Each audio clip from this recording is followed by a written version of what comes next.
Dans une plantation isolée du sud de la France au XIXe siècle, une servante discrète sauve la vie de son maître veuf en échangeant son verre empoisonné. Ce geste silencieux déclenche une série d'événements qui révéleront trahison familiale, secrets enfouis et la vraie nature de ceux qui l'entourent. Entre loyauté et survie, elle devra choisir son camp dans une guerre silencieuse où chaque geste peut être le dernier. Avant de connaître le dénouement de cette histoire émouvante, abonnez-vous à la chaîne pour suivre de nouvelles histoires qui émeuvent, inspirent et transforment. Chapitre 1. Marguerite essuyait les verres en cristal dans la cuisine sombre du domaine Belmont. Ses mains tremblaient légèrement tandis qu'elle observait par la fenêtre les vignobles qui s'étendaient à perte de vue sous le ciel gris de novembre. Elle travaillait dans cette demeure depuis 3 ans, invisible aux yeux de tous, accomplissant ses tâches sans jamais lever la voix ni croiser le regard du maître. Chaque matin, elle se levait avant l'aube pour allumer les feux dans les cheminées et préparer l'eau chaude pour les bains. Monsieur Henri Belmont était veuf depuis 2 ans. Sa femme, Madame Céleste, était morte dans des circonstances mystérieuses que personne n'osait évoquer. Marguerite se souvenait encore de ce matin terrible où les cris avaient résonné dans toute la maison. Elle était montée avec les autres domestiques et avait vu Céleste étendue sur son lit, le visage livide, les lèvres bleues. Le médecin avait parlé d'empoisonnement accidentel, peut-être des champignons toxiques. Mais Marguerite avait remarqué l'expression de Henri ce jour-là, un mélange de douleur et de suspicion qui ne l'avait jamais quitté depuis. Depuis la mort de Céleste, Henri vivait reclus dans sa bibliothèque, ne sortant que pour inspecter les vignes ou recevoir sa belle-sœur, Madame Viviane, qui venait chaque semaine prendre le thé avec lui. Viviane était la sœur de Céleste, une femme élégante d'une 40aine d'années, toujours vêtue de robes coûteuses. Elle habitait à Paris mais venait régulièrement au domaine. Pourtant, Marguerite avait souvent remarqué quelque chose d'étrange dans son comportement, une impatience mal dissimulée, un regard calculateur. Ce jour-là, Viviane était arrivée plus tôt que d'habitude.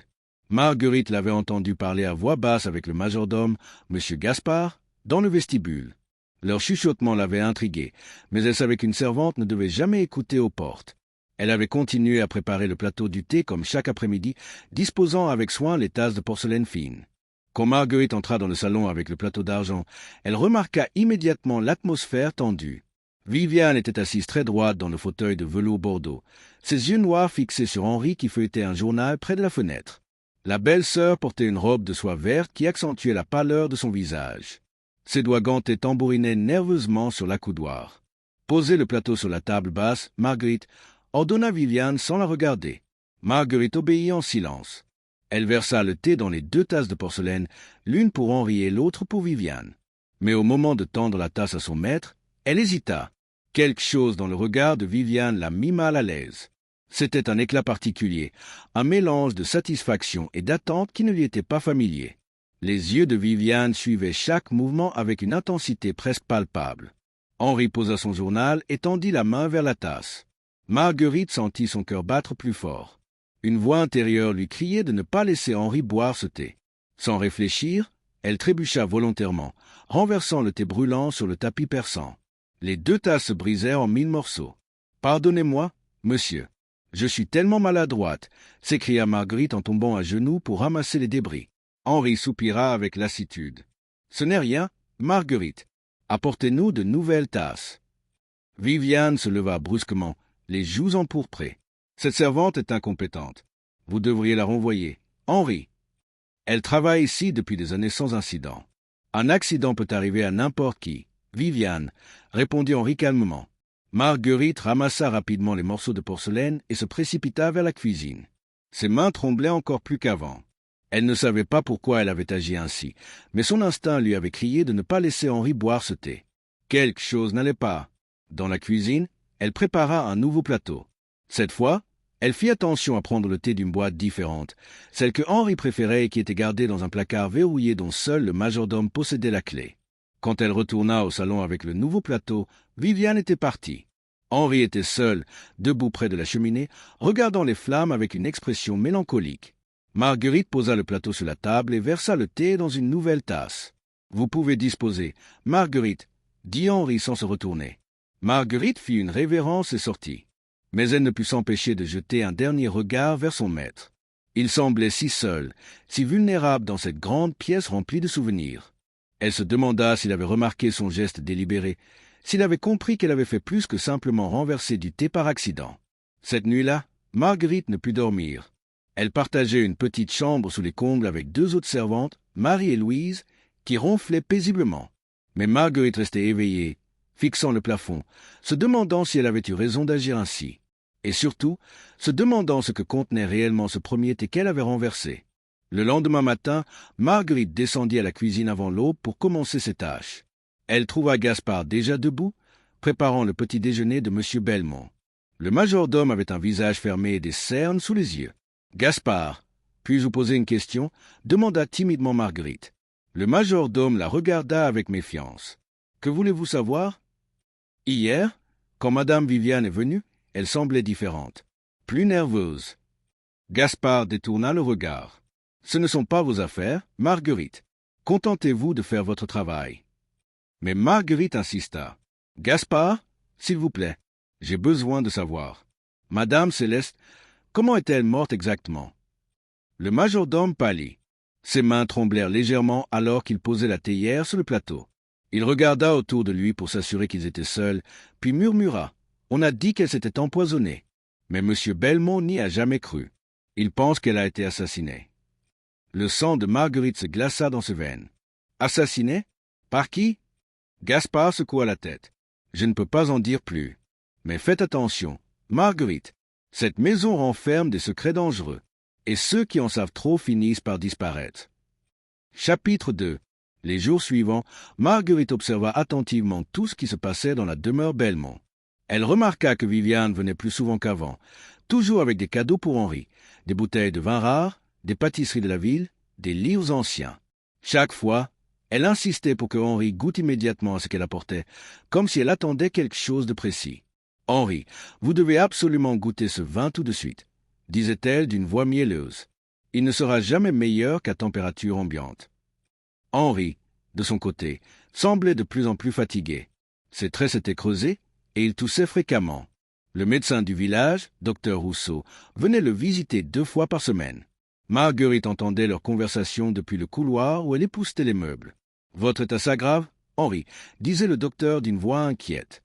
Ces symptômes, la fatigue chronique, les maux de tête, les nausées, cela ressemble à un empoisonnement progressif. « Un empoisonnement » répétait Henri avec incrédulité. « Mais comment est-ce possible? Qui voudrait me faire du mal? » « Je ne sais pas, mon ami, mais je vous conseille la plus grande prudence. Faites attention à ce que vous mangez et buvez, et surtout, faites confiance à personne. » Ces paroles confirmèrent les soupçons de Marguerite. Elle décida de mener sa propre enquête discrète. Elle commença par examiner la chambre de Viviane lors de ses visites. Un après-midi, alors que Viviane prenait le thé avec Henri dans le jardin, Marguerite monta à l'étage où les invités logeaient parfois. La chambre de Viviane était luxueusement décorée, avec un grand lit à baldaquin et une coiffeuse en acajou. Marguerite fouilla rapidement les tiroirs, le cœur battant à tout rompre. Dans le dernier tiroir, elle trouva un petit flacon en verre sombre étiqueté en latin. Elle ne savait pas lire, mais elle reconnut le symbole du crâne sur l'étiquette. Du poison. Marguerite glissa le flacon dans la poche de son tablier et sortit précipitamment de la chambre. Elle descendit l'escalier en essayant de paraître naturelle, mais elle croisa Gaspard dans le vestibule. Le majordome la regarda avec suspicion. « Que faisiez-vous là-haut, Marguerite ?»« Je rangeais les draps propres dans l'armoire de l'étage. » Mentit-elle. Gaspard plissa les yeux. « Les draps sont rangés par Marie, pas par vous. »« Ne mentez pas. » Marguerite baissa la tête. « Pardonnez-moi, Gaspard. Je voulais juste m'assurer que tout était en ordre pour les invités. » Le majordome s'approcha d'elle. « Écoutez-moi bien, Marguerite. Je sais que vous êtes curieuse, mais cette curiosité pourrait vous coûter la vie. Madame Viviane n'est pas une femme à prendre à la légère. Si elle découvre que vous fouinez dans ses affaires, elle vous fera renvoyer. Ou pire. »« Pire ?» répéta Marguerite en frissonnant. Gaspard ne répondit pas. Il se contenta de secouer la tête et de s'éloigner. Marguerite resta figée dans le vestibule, le flacon de poison brûlant dans sa poche comme un charbon ardent. Elle savait maintenant avec certitude que Viviane voulait tuer Henri. Mais pourquoi? Et surtout, que devait-elle faire de cette information? Ce soir-là, Marguerite attendit que toute la maisonnée soit endormie avant de descendre à la bibliothèque. Elle savait que Henri passait souvent ses nuits, incapable de dormir depuis la mort de sa femme. Effectivement, elle le trouva assis dans son fauteuil de cuir, un verre de cognac à la main, fixant le feu mourant dans la cheminée. Monsieur Belmont appela timidement Marguerite depuis le seuil. Henri sursauta et se retourna. Marguerite, que faites-vous debout à cette heure? Marguerite entra dans la pièce et ferma la porte derrière elle. Elle sortit le flacon de sa poche et le posa sur le bureau. J'ai trouvé ceci dans la chambre de Madame Viviane. Henri se leva brusquement et s'approcha du bureau. Il prit le flacon et l'examina à la lumière de la lampe. Son visage devint livide. « De l'arsenic » murmura-t-il. « Mon Dieu, Viviane !» Marguerite attendit qu'il assimile l'information. Henri s'assit lourdement dans son fauteuil, le flacon serré dans sa main tremblante. « Elle veut me tuer, » dit-il d'une voix brisée. « Ma propre belle-sœur veut me tuer. Mais pourquoi? »« Je ne sais pas, monsieur, » répondit Marguerite doucement. « Mais je pense que Madame Céleste a découvert quelque chose avant de mourir. Peut-être que Madame Viviane l'a tuée aussi. » Henri leva les yeux vers elle, et pour la première fois, il la regarda vraiment. « Pourquoi m'aidez-vous, Marguerite? Vous auriez pu garder le silence, faire semblant de ne rien voir. » Marguerite hésita. Comment expliquer à cet homme qu'elle l'observait depuis 3 ans, qu'elle avait appris à le connaître à travers ses habitudes, ses lectures, ses moments de tristesse?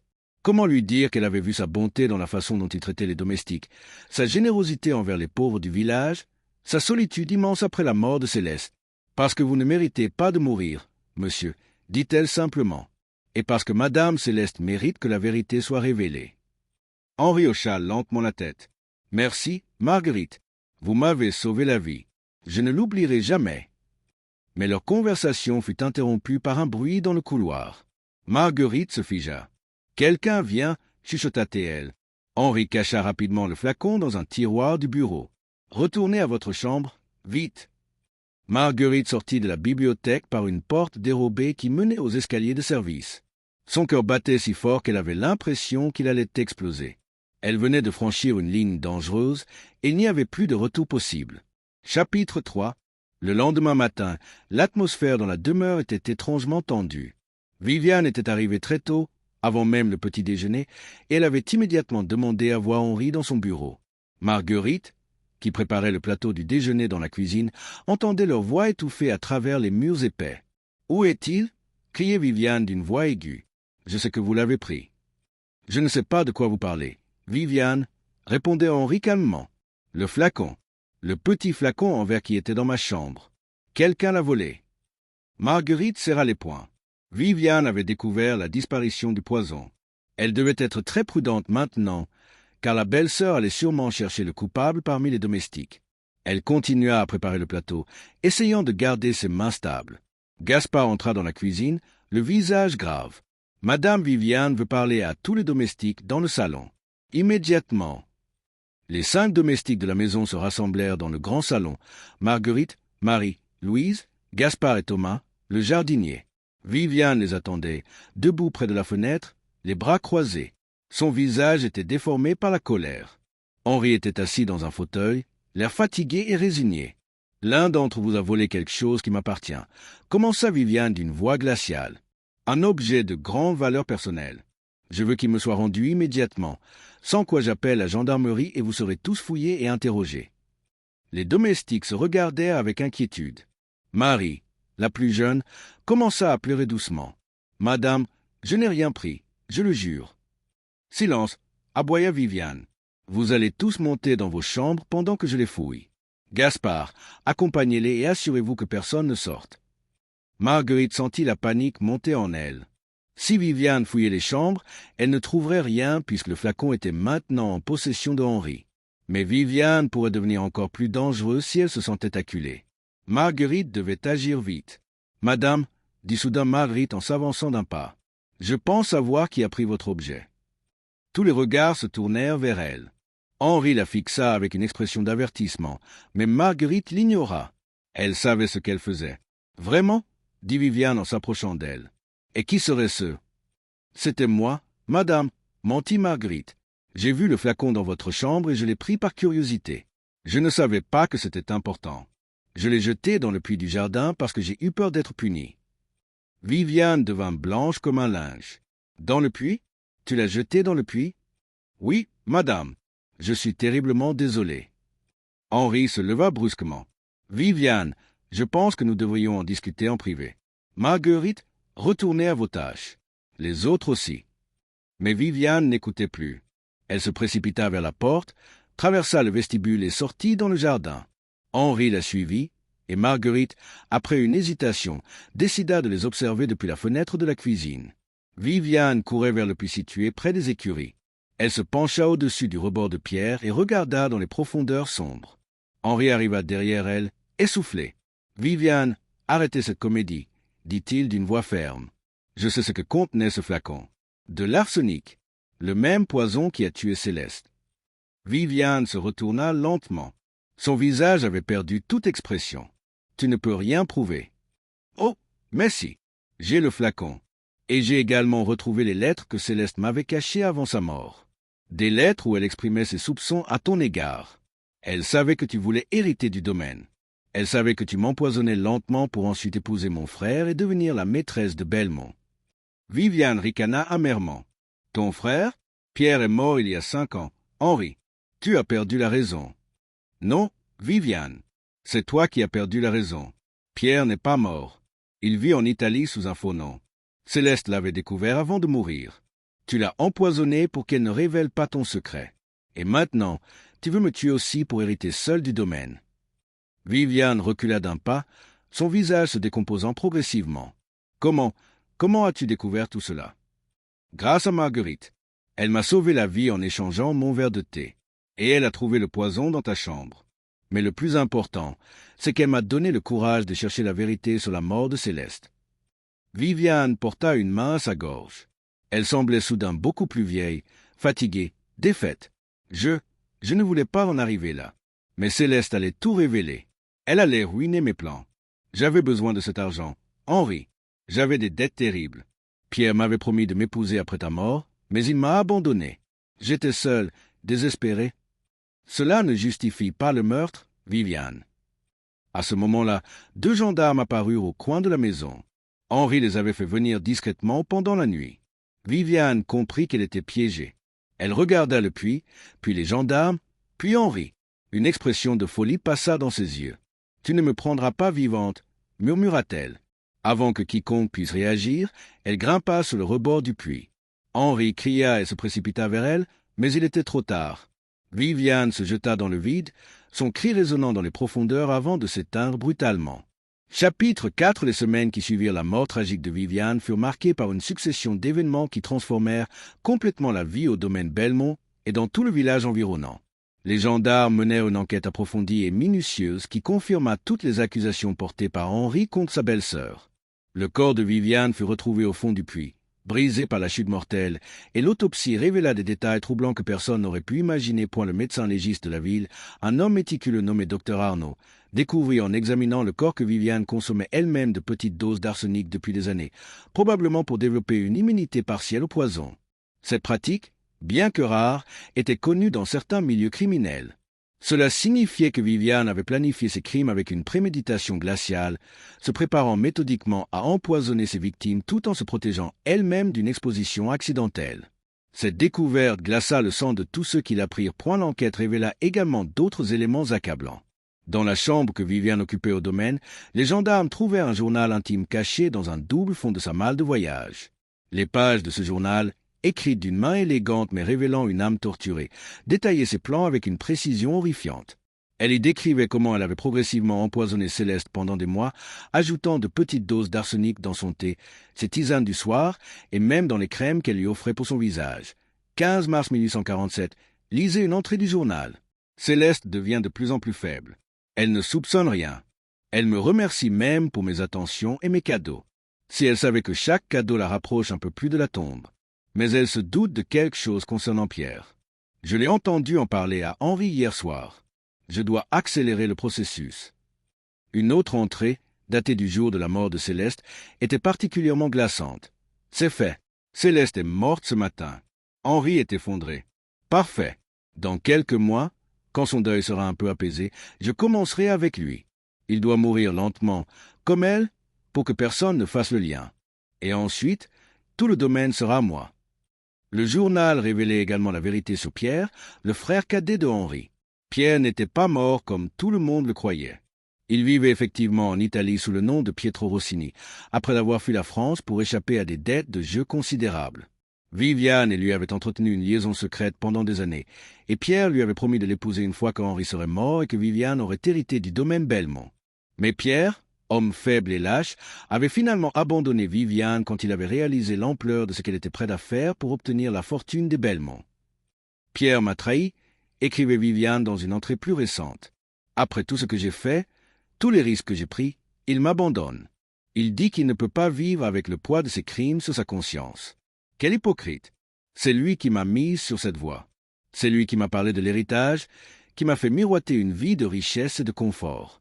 Et maintenant, il me laisse seul pour terminer ce que nous avons commencé ensemble. Qu'à cela ne tienne, je n'ai plus besoin de lui. Je prendrai tout pour moi seul. » Ces révélations choquèrent profondément toute la région. Le procureur de la République ouvrit une enquête sur Pierre et des lettres furent envoyées aux autorités italiennes pour le localiser et l'interroger. Pendant ce temps, Henri dut faire face non seulement à la trahison de sa belle-sœur, mais aussi à celle de son propre frère, qui avait participé, même indirectement, au complot qui avait coûté la vie à Céleste. Marguerite fut convoquée plusieurs fois au tribunal de la ville pour témoigner devant le juge d'instruction, M. Beaumont, un homme austère mais juste qui menait l'enquête avec une rigueur exemplaire. Elle raconta en détail comment elle avait remarqué le comportement étrange de Viviane lors de ses visites au domaine, comment son instinct l'avait poussée à renverser volontairement le thé qu'elle servait à Henri ce jour fatidique, et comment elle avait ensuite trouvé le flacon de poison caché dans la chambre de Viviane. « Mademoiselle Marguerite, » dit le juge Beaumont en la regardant par-dessus ses lunettes, « votre témoignage est crucial pour cette affaire. Dites-moi, qu'est-ce qui vous a précisément alerté ce jour-là? Qu'avez-vous vu dans le regard de Madame Viviane qui vous a poussé à agir? » Marguerite réfléchit longuement avant de répondre, cherchant les mots justes pour décrire ce qu'elle avait ressenti. C'était une intensité particulière, monsieur le juge. Madame Viviane fixait monsieur Belmont avec une attention qui n'était pas naturelle. Elle semblait attendre quelque chose, guetter une réaction. Et dans ses yeux, il y avait une sorte d'anticipation, presque de l'excitation. Cela m'a paru étrange, déplacé. Une voix intérieure m'a dit que quelque chose de terrible allait se produire si je laissais les choses suivre leur cours. Le juge hocha la tête avec approbation. « Votre intuition vous honore, mademoiselle. Grâce à votre courage et à votre vigilance, vous avez non seulement sauvé la vie de M. Belmont, mais vous avez également permis de faire éclater la vérité sur le meurtre de Madame Céleste Belmont. La justice vous doit une dette de reconnaissance. » Les autorités félicitèrent publiquement Marguerite pour son courage et sa perspicacité. Le préfet du département lui remit même une médaille d'honneur civique lors d'une cérémonie au village, un événement sans précédent pour une simple domestique. Le curé du village, l'abbé Morel, consacra son sermon dominical à l'histoire de Marguerite, la présentant comme un exemple de vertu et de courage moral que tous les paroissiens devaient suivre. « Mes chers frères et sœurs, disait l'abbé depuis sa chaire, l'histoire de Marguerite nous enseigne que la noblesse du cœur surpasse celle du sang. Cette jeune femme, de condition modeste, a fait preuve d'une grandeur d'âme que bien des nobles n'auraient pas eue. Elle nous rappelle que devant Dieu, nous sommes tous égaux, et que c'est par nos actions, non par notre naissance, que nous sommes jugés. » Henri, de son côté, se remit progressivement de l'empoisonnement dont il avait été victime pendant des mois. Le docteur Rousseau lui prescrivit un traitement rigoureux pour éliminer les traces d'arsenic qui s'étaient accumulées dans son organisme. Ce traitement comprenait des tisanes purifiantes à base de chardon-marie et de pissenlit, des bains thérapeutiques et un régime alimentaire strict riche en légumes frais et en fruits. « L'arsenic s'accumule dans les tissus, » expliquait le docteur Rousseau à Henri lors d'une de ses visites. « Il faut des semaines, parfois des mois, pour l'éliminer complètement. Mais vous êtes jeune et fort, Henri. Avec le temps et le repos, vous retrouverez votre santé d'antan. » Petit à petit, les prédictions du médecin se réalisèrent. Les forces de Henri revinrent graduellement. Sa toux persistante disparut, les maux de tête qui le tourmentaient s'estompèrent, et son teint retrouva progressivement des couleurs saines. Les tremblements de ses mains cessèrent, et son appétit revint avec vigueur. Il recommença à faire de longues promenades dans ses vignobles, inspectant les plants avec l'attention minutieuse qui le caractérisait avant la maladie. Mais la guérison physique ne suffisait pas à effacer les blessures émotionnelles. Henri passa de longues heures dans la bibliothèque, relisant inlassablement les lettres que Céleste lui avait laissées avant sa mort. Ces lettres, qu'il avait retrouvées cachées dans un livre de poésie qu'elle aimait particulièrement, révélaient qu'elle avait commencé à soupçonner Viviane dans les dernières semaines de sa vie. « Mon cher Henri, » lisait-il dans une lettre datée de 2 semaines avant la mort de Céleste, « si tu lis ces mots, c'est que mes craintes se sont avérées fondées et que je ne suis plus de ce monde. Je dois te parler de Viviane. Ma sœur n'est pas celle que tu crois. J'ai découvert des choses terribles sur elle, des secrets qu'elle cache depuis des années. Elle a des dettes considérables à Paris, des dettes de jeux contractées dans des établissements peu recommandables. Elle est désespérée, et je crains qu'elle ne soit prête à tout pour s'en sortir. J'ai remarqué qu'elle me pose beaucoup de questions sur ton testament, sur tes biens, sur ce qui se passerait si tu venais à mourir. Cela m'inquiète profondément. Sois prudent, mon amour. Ne lui fais pas confiance. Henri pleurait en lisant ces lignes, réalisant que Céleste avait essayé de le prévenir, mais qu'il n'avait pas compris ses avertissements à temps. Il se sentait terriblement coupable de ne pas avoir pu la protéger, de ne pas avoir vu le danger qui se cachait sous le masque affectueux de Viviane. Un soir, environ un mois après la mort de Viviane, Henri convoqua Marguerite dans son bureau. La pièce était éclairée par la douce lumière des lampes à huile, et un feu crépitait joyeusement dans la cheminée, chassant la fraîcheur de l'automne naissant. Elle entra nerveusement, se demandant ce qu'il voulait. Leur relation avait considérablement évolué depuis les événements dramatiques, mais elle restait prudente, consciente de la barrière sociale qui les séparait. Henri était assis derrière son grand bureau en chêne massif, des papiers et des documents juridiques étalés devant lui. Il leva les yeux en la voyant entrer et lui sourit chaleureusement, un sourire qui illumina son visage marqué par les épreuves récentes. « Asseyez-vous, Marguerite, » dit-il en désignant le confortable fauteuil en cuir placé en face de son bureau. « Nous avons beaucoup de choses à discuter. » Marguerite hésita, comme à chaque fois qu'on lui demandait de s'asseoir en présence du maître. Les domestiques ne s'asseyaient jamais en présence de leurs employeurs, c'était une règle sociale absolue. Mais Henri insista d'un geste ferme de la main, et elle obéit timidement, s'asseyant sur le bord du fauteuil, les mains jointes sur ses genoux, le dos droit. « Je voulais vous remercier encore une fois. » Commença Henri en se penchant en avant, les mains jointes sur le bureau. « Vous m'avez sauvé la vie à 2 reprises. D'abord en renversant ce thé empoisonné, suivant un instinct que je ne peux qu'admirer, puis en trouvant le flacon d'arsenic qui a permis de confondre Viviane et de révéler l'étendue de ses crimes. Sans votre courage et votre perspicacité, je serais mort aujourd'hui, comme ma pauvre Céleste. Viviane aurait hérité du domaine et personne n'aurait jamais su la vérité sur les meurtres qu'elle a commis.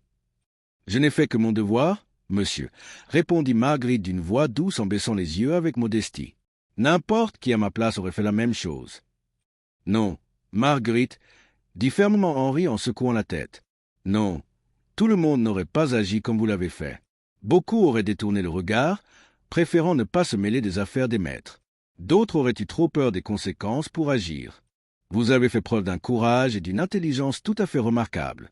Vous avez risqué votre propre vie, votre position, votre avenir, pour sauver la mienne alors que vous n'aviez aucune obligation de le faire. Et pour cela, je veux vous récompenser d'une manière qui soit à la hauteur de ce que vous avez fait pour moi. » Henri ouvrit le tiroir central de son bureau et en sortit une grande enveloppe de papier vélin cachetée à la cire rouge. Il la tendit à Marguerite par-dessus le bureau. « Ceci contient plusieurs choses. D'abord, une lettre de recommandation dans laquelle je décris votre courage, votre intelligence et votre caractère exceptionnel.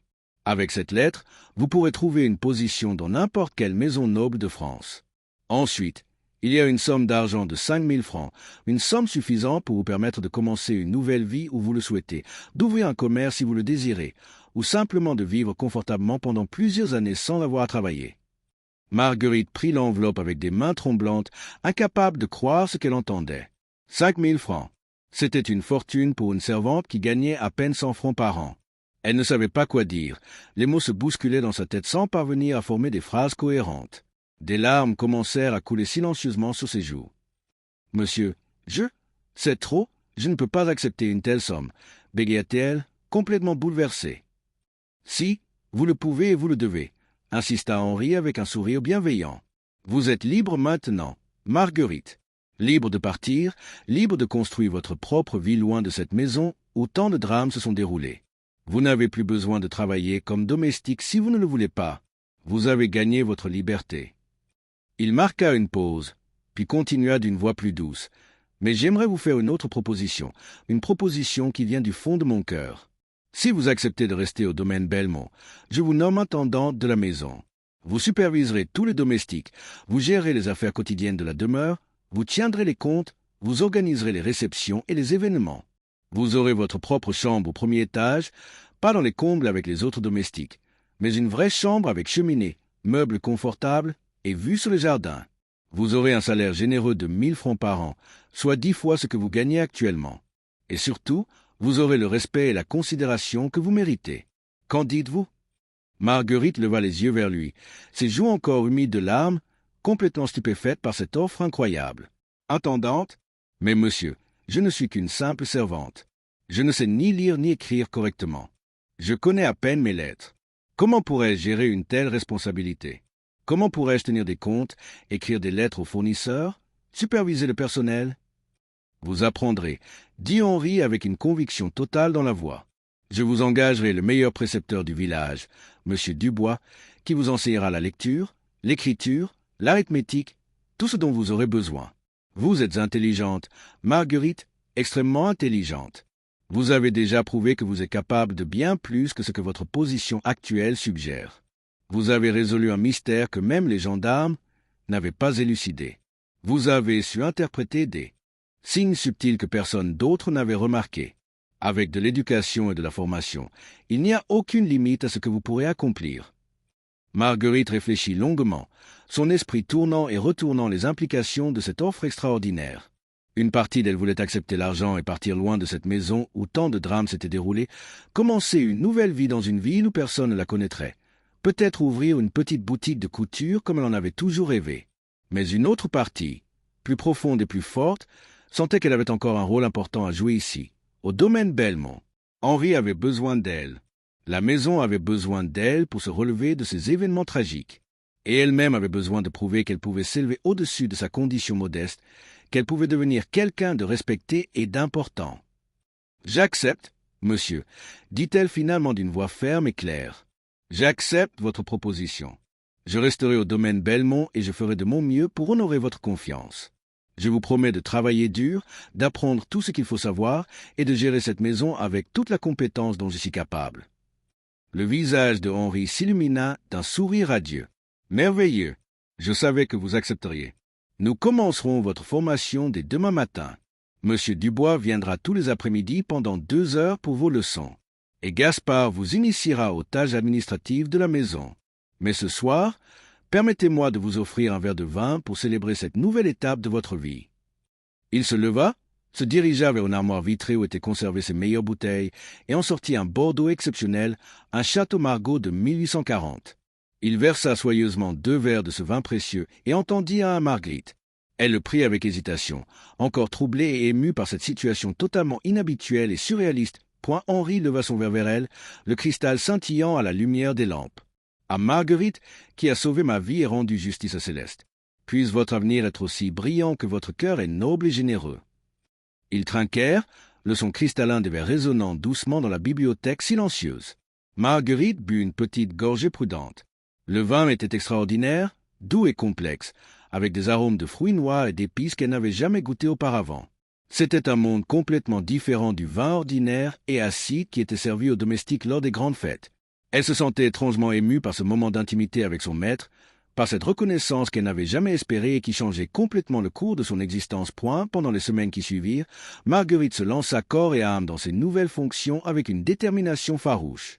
Elle apprit à lire et à écrire avec l'aide de M. Dubois, le vieux professeur du village, un homme patient et bienveillant qui admirait son intelligence naturelle et sa capacité d'apprentissage rapide. Chaque après-midi, elle s'installait dans la petite salle d'études avec ses cahiers et ses livres, traçant laborieusement les lettres, apprenant les règles de grammaire et d'orthographe, pratiquant l'arithmétique nécessaire pour tenir les comptes de la maison. « Vous progressez remarquablement vite, mademoiselle Marguerite, » lui disait M. Dubois avec un sourire encourageant. « En 3 semaines, vous avez appris ce qui prend habituellement 3 mois à mes autres élèves. Vous avez un don pour l'apprentissage. » En parallèle de ses études, Marguerite se familiarisait avec les aspects pratiques de la gestion d'une grande maison. Elle étudia les comptes de la propriété avec Gaspard, apprenant à suivre les dépenses, à gérer les budgets, à commander les fournitures auprès des fournisseurs. Elle apprit à planifier les menus de la semaine avec la cuisinière, Madame Bertrand, en tenant compte des saisons, des invités prévus et des préférences de Henri. Elle apprit à gérer les horaires des domestiques, à résoudre les conflits qui surgissaient inévitablement entre des personnalités différentes vivant sous le même toit. Gaspard, le majordome qui avait d'abord été réticent à accepter qu'une ancienne servante devienne son égale, finit par reconnaître son talent naturel pour l'organisation et la gestion. « Je dois admettre que vous avez un don pour cela, Marguerite, » lui dit-il un jour en examinant les comptes qu'elle avait tenus. « Vos registres sont impeccables, mieux organisés que les miens ne l'ont jamais été. Vous avez trouvé des moyens d'économiser sur les fournitures sans sacrifier la qualité. Monsieur Belmont a fait le bon choix en vous nommant intendante. Marie et Louise, ses anciennes compagnes de chambre sous les combles, la regardaient maintenant avec un mélange complexe d'admiration, d'envie et parfois de ressentiment. Elles ne partageaient plus la même chambre, ne mangeaient plus aux mêmes tables, ne vivaient plus dans le même monde. Marguerite essayait de rester humble et accessible avec elle, de ne pas oublier d'où elle venait, mais elle sentait bien que quelque chose avait changé irrémédiablement dans leur relation. Elle n'était plus l'une des leurs. Elle était désormais du côté de la direction, du côté des maîtres points un jour, alors qu'elle vérifiait l'inventaire des provisions dans le grand cellier voûté qui sentait le fromage et le vin, Thomas le jardinier vint la trouver. C'était un homme âgé d'une 60aine d'années qui travaillait au domaine depuis plus de 20 ans, un homme silencieux et travailleur qui connaissait chaque plante, chaque arbre, chaque fleur du domaine. Il avait un visage profondément buriné par des décennies passées au soleil et au vent, et des mains noueuses et calleuses qui témoignaient d'une vie de labeur. « Mademoiselle Marguerite, puis-je vous parler un instant » demanda-t-il respectueusement en enlevant sa vieille casquette usée et en la tenant devant sa poitrine. « Bien sûr, Thomas, » répondit Marguerite en posant sa plume et son registre d'inventaire. « Que puis-je faire pour vous? Y a-t-il un problème avec les jardins ?» Thomas hésita longuement, comme s'il cherchait soigneusement ses mots, tournant et retournant sa casquette entre ses doigts noués. « Non, mademoiselle, pas de problème. Je voulais simplement vous dire, vous avez fait une chose extrêmement courageuse en dénonçant Madame Viviane. Beaucoup d'entre nous, les domestiques anciens, savaient qu'il se passait quelque chose d'étrange dans cette maison depuis des mois, peut-être même depuis des années. Nous sentions que quelque chose n'allait pas, mais personne n'osait parler, personne n'osait agir. Nous avions trop peur des conséquences, trop peur de perdre nos positions, trop peur d'être accusés de calomnie. Vous avez eu le courage que nous n'avions pas. Vous avez risqué tout ce que vous aviez pour faire ce qui était juste. » Marguerite fut profondément touchée par ces paroles sincères. « Merci, Thomas. Vos mots me touchent beaucoup. Mais je dois vous dire que j'ai eu peur moi aussi. Terriblement peur. Mais j'ai pensé que si je ne faisais rien et que M. Belmont mourait, je ne pourrais jamais me pardonner. Parfois, il faut suivre sa conscience même quand c'est difficile et dangereux. C'est précisément pour cela que vous méritez votre nouvelle position. » dit Thomas en hochant la tête avec un respect évident. « Monsieur Belmont a de la chance de vous avoir. Cette maison a de la chance de vous avoir. Vous allez la ramener vers des jours meilleurs. » Chapitre 5. 6 mois passèrent comme dans un rêve. Le printemps revint au domaine Belmont avec une splendeur particulière, apportant avec lui une atmosphère de renouveau et d'espoir. Les vignes bourgeonnaient avec vigueur, les roses du jardin fleurissaient en profusion, et la maison elle-même semblait respirer à nouveau après les ténèbres de l'hiver précédent. Marguerite était devenue une intendante respectée et remarquablement efficace. Elle gérait la maison avec une main ferme et juste, s'assurant que tous les domestiques étaient traités équitablement. Elle avait appris à lire et à écrire couramment, et passait ses soirées à dévorer les livres de la bibliothèque de Henri. Henri lui faisait entièrement confiance et consultait son avis sur toutes les décisions importantes concernant la propriété. Leur relation avait évolué d'une manière que ni l'un ni l'autre n'aurait pu prévoir. Henri ne voyait plus en Marguerite une simple domestique, mais une véritable amie, une confidente précieuse. De son côté, Marguerite avait appris à connaître l'homme derrière le titre de maître, un homme bon et généreux qui portait avec dignité le poids de la solitude et du deuil. Un après-midi radieux de mai, Henri invita Marguerite à se promener dans le vignoble. C'était devenu une habitude agréable entre eux. Ce jour-là, Henri semblait particulièrement préoccupé. Il marchait lentement, les mains dans le dos, le regard perdu vers l'horizon. « Marguerite, j'ai quelque chose d'extrêmement important à vous dire » commença-t-il d'une voix tremblante. Marguerite sentit son cœur se serrer. « Qu'est-ce que c'est, monsieur ?»« Arrêtez de m'appeler monsieur. Nous sommes amis maintenant, n'est-ce pas? Appelez-moi Henri. » Marguerite rougit. « Cela ne serait pas convenable, Mons. Henri, il y a des convenances à respecter. » Henri s'arrêta et se tourna vers elle. « Je me moque des conventions. Marguerite, vous m'avez sauvé la vie. Vous m'avez redonné goût à la vie après la mort de Céleste. Vous ne pouvez pas savoir à quel point votre présence compte pour moi. » Marguerite ne savait pas quoi répondre. Son cœur battait si fort. Elle avait depuis longtemps admis qu'elle éprouvait des sentiments pour Henri, mais elle savait que ces sentiments étaient impossibles. La différence sociale entre eux était un gouffre infranchissable. « Henri, » dit-elle doucement, « je suis honorée de votre amitié. Mais nous devons rester réalistes. Je suis votre intendante, une ancienne servante. Nous vivons dans des mondes différents. Et si je vous disais que je veux changer cela, dit Henri en prenant sa main. Marguerite, ces derniers mois ont été les plus heureux de ma vie depuis la mort de Céleste. Votre intelligence, votre bonté, votre force, vous m'inspirez. Vous me faites croire qu'il est possible de recommencer. Marguerite sentit les larmes monter à ses yeux. Que voulez-vous dire exactement? Henri prit une profonde inspiration. Je veux dire que je vous demande de devenir ma femme. Je sais que c'est scandaleux, que la société nous jugera. Mais je m'en moque. Vous êtes la femme la plus remarquable que j'ai jamais rencontrée, et je veux passer le reste de ma vie avec vous. Marguerite resta figée. C'était impossible. Un homme de la noblesse n'épousait pas une ancienne servante. Il serait ostracisé, méprisé. Et pourtant, une partie d'elle voulait dire oui. Une partie voulait croire que l'amour pouvait transcender les différences sociales. « Henri, je... » commença-t-elle, mais sa voix se brisa. « Vous n'êtes pas obligé de répondre maintenant, » dit Henri doucement. « Prenez le temps de réfléchir. Mais sachez que mes sentiments sont sincères. Je vous aime, Marguerite, avec tout mon cœur. » Cette nuit-là, Marguerite ne dormit pas. Elle resta éveillée, pensant à la proposition de Henri. Elle imaginait leur vie ensemble, les défis qu'ils devraient affronter, les regards méprisants, mais aussi les moments de bonheur, de complicité, d'amour partagé. Au matin, elle avait pris sa décision. Elle descendit à la bibliothèque où Henri l'attendait, anxieux. « J'accepte, » dit-elle simplement. « J'accepte de devenir votre femme, parce que je vous aime aussi. » Henri la prit dans ses bras. « Vous me rendez l'homme le plus heureux du monde, » murmura-t-il. Ils se marièrent 3 mois plus tard dans une petite cérémonie au village.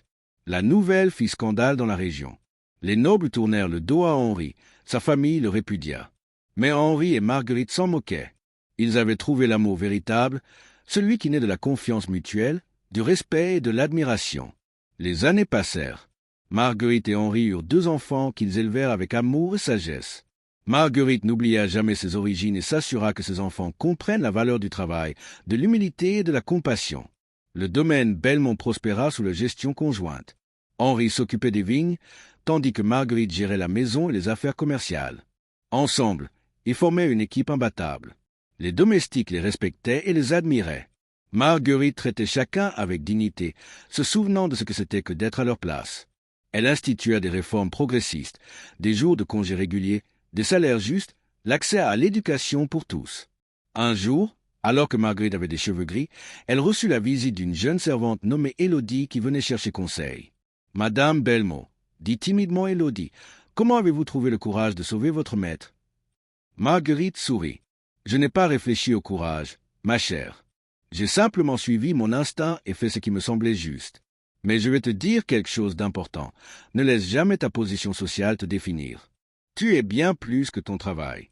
Ton courage, ton intelligence, ta bonté, ce sont ces choses qui font de toi qui tu es vraiment. » Élodie écouta attentivement. « Et si je fais une erreur? Si j'échoue? Alors tu te relèveras et tu essaieras à nouveau, » répondit Marguerite. « La vie est un chemin sinueux plein d'obstacles. Mais tant que tu restes fidèle à tes valeurs et que tu traites les autres avec respect, tu trouveras ton chemin. » Après le départ d'Élodie, Marguerite resta assise près de la fenêtre, regardant les vignobles. Elle pensa à tout le chemin parcouru depuis ce jour où elle avait renversé le thé de Henri. Un geste simple qui avait changé le cours de sa vie.